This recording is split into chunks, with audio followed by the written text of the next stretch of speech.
we try to control the number of our mentees because hindi na lang para sa inyo. Medyo selfish kami sa part na to.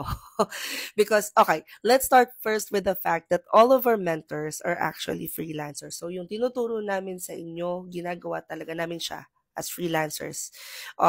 Now, I mentioned that, I had to say that because kapag nag-mentor kami, kapag may class kami, after that, yung internship, individual talagang chine-check yan ng mentors. Kapag may kailangang ibigay na feedback, binibigay yung feedback. Kapag may kailangang i-tweak, ipapatweak namin sa inyo yan.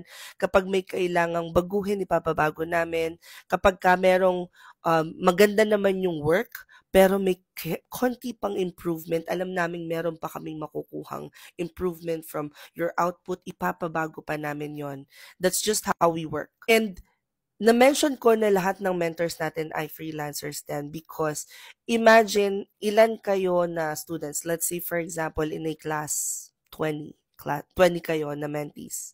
20 or 30. Tapos isa lang yung mentor nyo. Tapos ilan yung i-check yung output. Example, yung isang class namin, ang homework nun is like mag-search ka ng products, pagkatapos ilan yung products na ipapasearch siya, yun, i-check niyang isa-isa yun kung tama. Tapos, pagka nakita niya na may kulang or eto kulang ang output neto, mag-feedback siya na ganon. So, we have to do that to times 20 talaga. So, yun yung isang bagay na tinitingnan namin. And at the same time kasi, yung the way that we rate ourselves as coaches is dependent on the success of our mentees.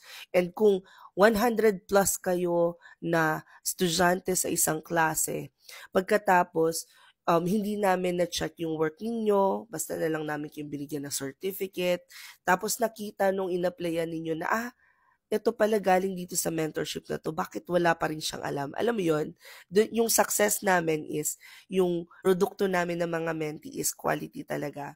And side note, we want our mentees to be 101% client ready because apart from our agency, we also have tie-ups with other agencies like Amazon, yung mga tumatanggap ng legal VAs, tumatanggap ng medical VAs, tumatanggap ng kung ano-anong klase ng VAs.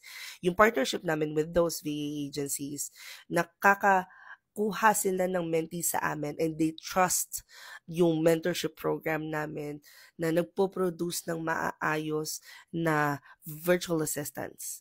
So, yung ganong klaseng pride na meron kami, doon kami talaga humuhugot ng ng pride and joy. Ganyan.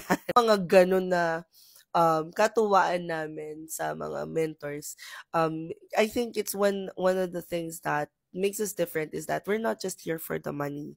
Yung money that we're earning out of it, ako personally, yung money that I am getting out of the mentorship, binabalik ko siya sa community because I'm currently giving jobs to other people at yung kinikita ko dito, sila talaga yung kumukuha nun. Minsan nabunado pa ako, but that is okay. Yung mga mentors naman, yung oras na dinededicate nila just to create yung program as a whole, that alone is I think parang dun palang underpaid na sila. Kasi sobrang pinaghahandaan nila yung mga mentorship classes nila. Let's talk about yung pinag-komenta nito ni Carl na video. It's actually about Amazon Virtual Assistants na level 3, which means may internship na siyang kasama at 999 pesos lang siya. If you guys wanna enroll, click nyo lang tong link sa bio ko. If hindi gumana yan guys, i-copy and paste nyo na lang sa browser or you can also try checking my Instagram. Ito naman siya. If hindi gumana yung TikTok at Instagram, punta na lang kayo sa Facebook ko, hanapin nyo tong video na to at yung mismong form for Amazon Level 3, ilalagay ko na lang doon sa caption. Ganon din naman sa YouTube, ilalagay ko na lang sa description box. So, pag-click nyo ng link sa bio ko, it will open this page. Andito lahat ng free resources din guys sa upcoming events, paano order ng t-shirt and all that.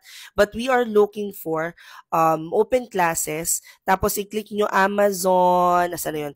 999 Amazon Level 3. Pag-click nyo nung link na yan, it will take you to the Google form. So, nandun na lahat ng kailangan nyo malaman about the class, yung pinakang course outline, yung next schedule. I think na-move to ng January kasi speaking of your mentors being freelancers, napuno yata bigla yung schedule ni then for the month of December.